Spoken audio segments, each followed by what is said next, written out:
ओम शांति। अभी हम सुन रहे थे छठा अध्याय अमृत वेले शक्तिशाली याद। बाबा ने सुनाया, भिन्न भिन्न तिलक लगाओ। पहला तिलक विजय का तिलक। दूसरा तिलक बताया बाबा ने कंबाइंड स्वरूप का तिलक। तीसरा तिलक 3 बिंदियों का तिलक। चौथा तिलक मास्टर सर्वशक्तिवान का तिलक। और अभी हम सुनते हैं मास्टर सर्वशक्तिवान का तिलक। बाबा कहते अमृत वेले स्वयं को मास्टर सर्वशक्तिवान का तिलक दो। सारा दिन तिलकधारी रहने से कभी भी माया सामना नहीं करेगी। तिलक आपके विजय की निशानी है। अगला तिलक स्मृति का तिलक। जैसे भक्ति मार्ग में स्नान के बाद तिलक लगाते, ऐसे आप बच्चे अमृत वेले ज्ञान स्नान करने के पश्चात स्मृति का तिलक लगाओ। लेकिन अमृत वेले यह तिलक, यह स्मृति का तिलक देना भूल जाते हो। अगर कोई तिलक देते भी हैं तो फिर मिटा भी लेते। जिसे कईयों की आदत होती है बार बार मस्तक को हाथ लगाकर तिलक मिटा देते। अभी अभी तिलक देंगे, अभी अभी मिटा देंगे। ऐसे ही यह भी बात है। कोई को दो तो तिलक देना भूल जाते, कोई देते फिर मिटा देते। तो लगाना और मिटाना दोनों ही काम चलते। लेकिन यदि अमृत वेले का यह स्मृति का दिया हुआ तिलक सदैव कायम रखो तो सुहाग, श्रृंगार और योगीपन की निशानी सदैव आपके मस्तक से दिखाई देगी। बाबा ने कहा अगला तिलक सफलता का तिलक। भाग्य विधाता बाप आज्ञाकारी बच्चों को रोज अमृत वेले सफलता का तिलक लगाते। बाप रोज सभी सेवा केंद्रों पर आज्ञाकारी बच्चों को सफलता का तिलक लगाने के लिए चक्र लगाते हैं। अगर बच्चे सोए हुए हैं तो उनकी गफलत है। जैसे दिवाली में जगह जगह ज्योति जगा कर रखते, सफाई भी करते, आह्वान भी करते, वहाँ लक्ष्मी का आह्वान करते और यहाँ लक्ष्मी के रचयिता का आह्वान है। तो ज्योति जगाकर स्वच्छता से बैठो तो बाप आएंगे। 5वां पॉइंट, बाप से सर्व वरदान ले लो। बाबा कहते बाप से वरदान लेने योग्य बनो। अमृत वेले बाप दादा विशेष उमंग उत्साह में रहने वाले हिम्मत वाले बच्चों को विशेष याद करते और विशेष शक्ति देते। उसी समय अपने को पात्र समझ वह शक्ति लेंगे तो बहुत ही अच्छे अनुभव होंगे। अमृत वेले बाबा रोज बच्चों को वरदान देते। अगर रोज बाबा से वरदान लेते रहे तो कमजोरियां आएंगी ही नहीं। तो आत्मा को सारे वरदान लेने योग्य बनना चाहिए। बाबा से प्यार है तो आत्मा बाप से सर्व वरदान लेने के योग्य बन जाती है। बाबा कहते अमृत वेले से ही वरदानों को स्मृति में लाओ। बाप द्वारा जो भी वरदान मिलते हैं उन वरदानों को रोज अमृत वेले और कर्म योगी स्थिति में बार बार दिल से याद करना तो वरदान कायम रहेंगे। दिल से कष्ट कभी नहीं होना। वरदान प्राप्त है सिर्फ जैसे स्थूल नयनों में बिंदी निरंतर चमक रही है, ऐसे सदा नैनों में बाप बिंदी को समा कर रख सकते हो ना? मुश्किल है? मुश्किल नहीं है, सहज है। अच्छा, तो जैसे स्थूल बिंदी निरंतर है, ऐसे नैनों में निरंतर बाप बिंदी भी समाया हुआ हो तो और किसी तरफ भी नयन आकर्षित नहीं होंगे, मेहनत से छूट जाएंगे, और तरफ नजर जाएगी ही नहीं, बिल्कुल सेफ हो जाएंगे। कुछ भी हो जाए, लेकिन नैनों में सदा बिंदी बाप समाया हुआ है। सदा नैनों में समाया हुआ होगा तो दिल में भी वही समाया हुआ होगा। छठा पॉइंट, बाबा से सर्व वरदानों का अनुभव करो। बाबा कहते, भोले भंडारी बाबा। अमृत वेले बाप दादा विशेष बच्चों के प्रति दाता के स्वरूप और मिलन मलाने के लिए सर्व संबंधों के स्नेह संपन्न स्वरूप सर्व खजानों से झोले भरने वाले भोले भंडारी के रूप में होते। उस समय जो भी करना चाहो, बाप को मनाना चाहो, रिझाना चाहो, संबंध निभाना चाहो, सहज विधि का अनुभव चाहो, सर्व विधियों और सिद्धियां सहज प्राप्त कर सकते हो।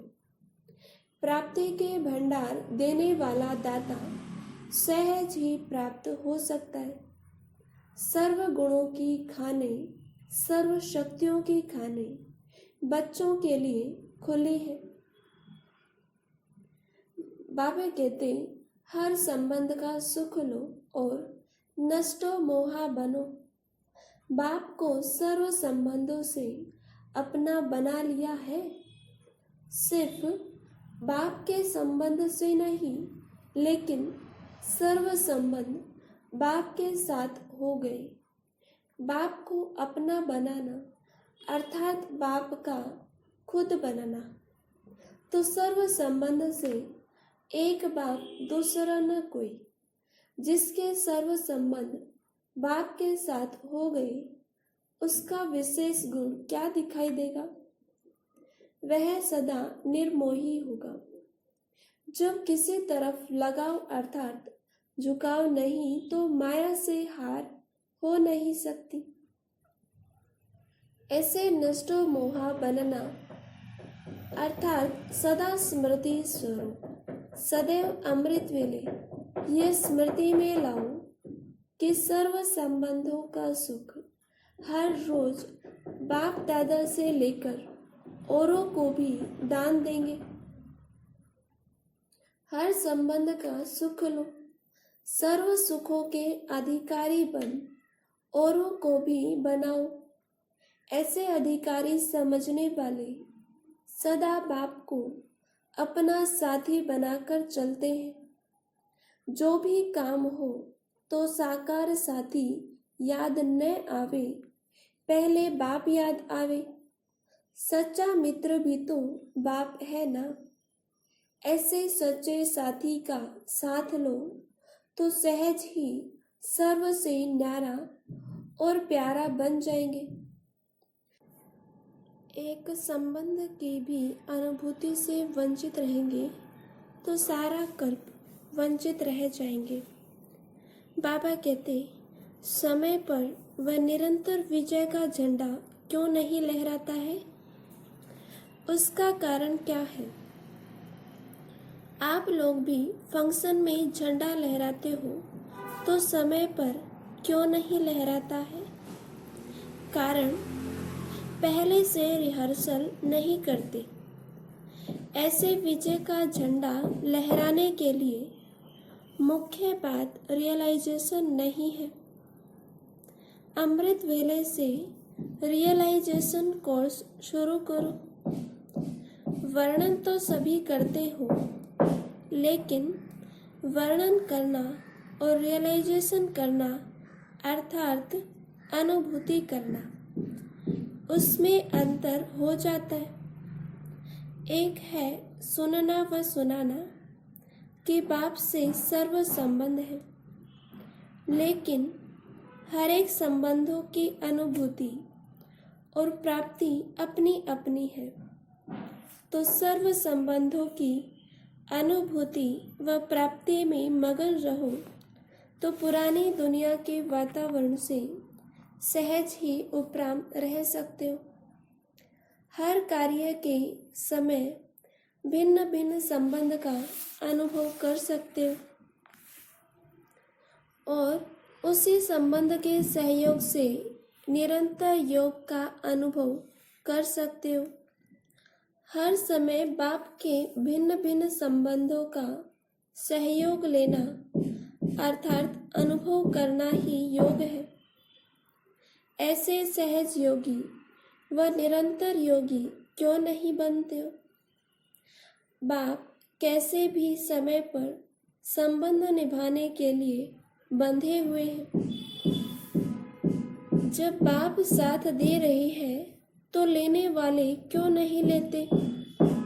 सहयोग लेना ही योग कैसे होता है ये अनुभव करो। माता का संबंध क्या है?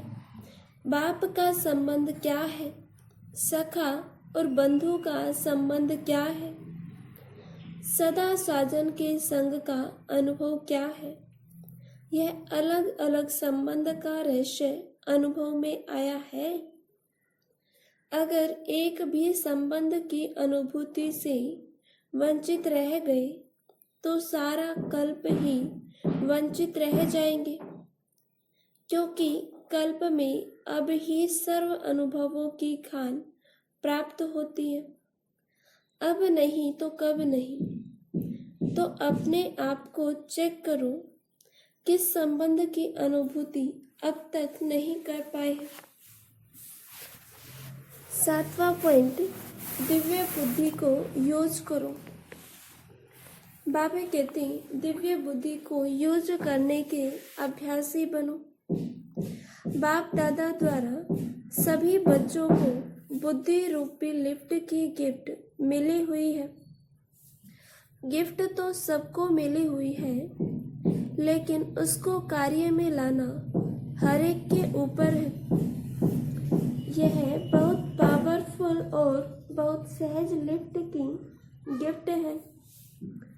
सेकंड में जहाँ चाहो वहाँ पहुँच सकते हो। यह वंडरफुल लिफ्ट तीनों लोकों तक जाने वाली है। लिफ्ट द्वारा जितना समय जिस लोक का अनुभव करना चाहो उतना समय वहाँ स्थित रह सकते हो। इस लिफ्ट को विशेष यूज करने की विधि है अमृत वेले केयरफुल बन स्मृति के स्विच को यथार्थ रीति से सेट करो तो सारा दिन ऑटोमेटिकली चलती रहेगी। सेट करना तो आता है ना, अच्छी तरह से अभ्यासी होना। दिव्य बुद्धि रूपी लिफ्ट सारे दिन में कहाँ अटकती तो नहीं है। यह लिफ्ट सिर्फ संगम युग पर ही प्राप्त होती है। बाबा कहते रूहानी ड्रिल का अभ्यास करो। अमृत वेले यह अभ्यास करना है कि हम जैसे अवतरित हुए, कभी ऐसे समझो कि मैं अशरीरी और परम धाम का निवासी हूँ अथवा अव्यक्त रूप में अवतरित हुई हूँ, और फिर स्वयं को कभी निराकार समझो। ये 3 स्टेजेस पर जाने की प्रैक्टिस हो जाए, जैसे कि एक कमरे से दूसरे कमरे में जाना होता है। तो अमृत वेले यह विशेष अशरीरी भाव का वरदान लेना चाहिए। अभी विशेष यह अनुभव हो। ऐसा अभ्यास करो जो जहाँ बुद्धि को लगाना चाहे वहाँ स्थित हो जाए। संकल्प किया और स्थित हुआ। यह रूहानी ड्रिल सदैव बुद्धि द्वारा करते रहो। अभी अभी परमधाम निवासी अभी अभी सूक्ष्म अव्यक्त फरिश्ता बन जाए और अभी अभी साकार कर्मेंद्रियों का आधार लेकर कर्म योगी बन जाए। इसको कहा जाता है संकल्प शक्ति तो कंट्रोल करना। संकल्प को रचना कहेंगे और आप उसके रचयिता हो। जितना समय जो संकल्प चाहिए उतना ही समय वह चले, जहाँ बुद्धि लगाना चाहे वहाँ ही लगे। इसको कहा जाता है अधिकारी। यह प्रैक्टिस अभी कम है, इसलिए यह अभ्यास करो। अपने आप ही अपना प्रोग्राम बनाओ और अपने को चेक करो कि जितना समय निश्चित किया क्या उतना ही समय वेस्टेज रही। फिर बाबा कहते दिव्य बुद्धि को चेक कर ठीक रखो। दिव्य बुद्धि का विमान तो शक्तिशाली है ना, सिर्फ यूज करना आना चाहिए। बाप दादा की रिफाइन श्रेष्ठ मत का साधन चाहिए। जैसे आजकल रिफाइन से भी डबल रिफाइन चलता है ना, तो बाप दादा का यह है अर्थात दिव्य बुद्धि डबल रिफाइन साधन है। जरा भी मन मत पर मत का किचड़ा है तो क्या होगा, ऊंचे जाएंगे या नीचे। तो यह चेक करो कि दिव्य बुद्धि रूपी विमान में सदा डबल रिफाइन साधन है। बीच में कोई कीचड़ तो नहीं आ जाता, नहीं तो यह विमान सदा सुखदाई है। जैसे सतयुग में कभी भी कोई एक्सीडेंट हो नहीं सकते, क्योंकि आपके श्रेष्ठ कर्मों की प्रारब्ध है।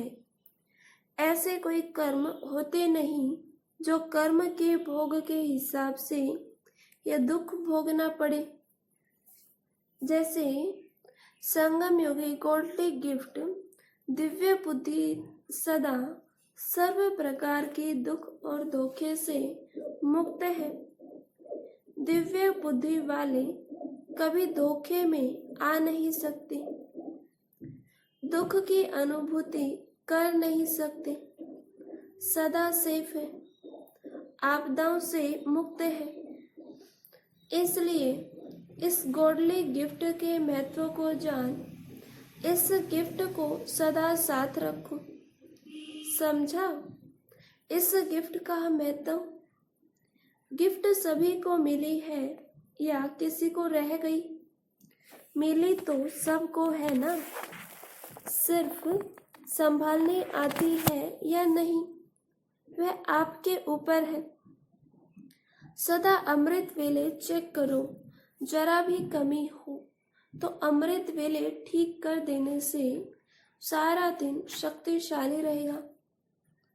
अगर स्वयं ठीक नहीं कर सकते हो तो ठीक कराओ, लेकिन अमृत वेले ही ठीक कर दो। फिर बाबा कहते मनन शक्ति द्वारा शक्तिशाली बनो। अगर रोज अमृत वेले अपने एक टाइटल को भी स्मृति में लाओ और मनन करते रहो तो मनन शक्ति से सदा बुद्धि शक्तिशाली रहेगी। शक्तिशाली बुद्धि के ऊपर माया का वार नहीं हो सकता, अर्थात आत्मा परवश नहीं हो सकती। तो मूल कारण है बुद्धि की कमजोरी, और कमजोरी का निवारण है मनन शक्ति। अच्छा, ओम शांति। ऐसे ही हर रोज बीके पुस्तक सुनने के लिए इस चैनल को सब्सक्राइब करें।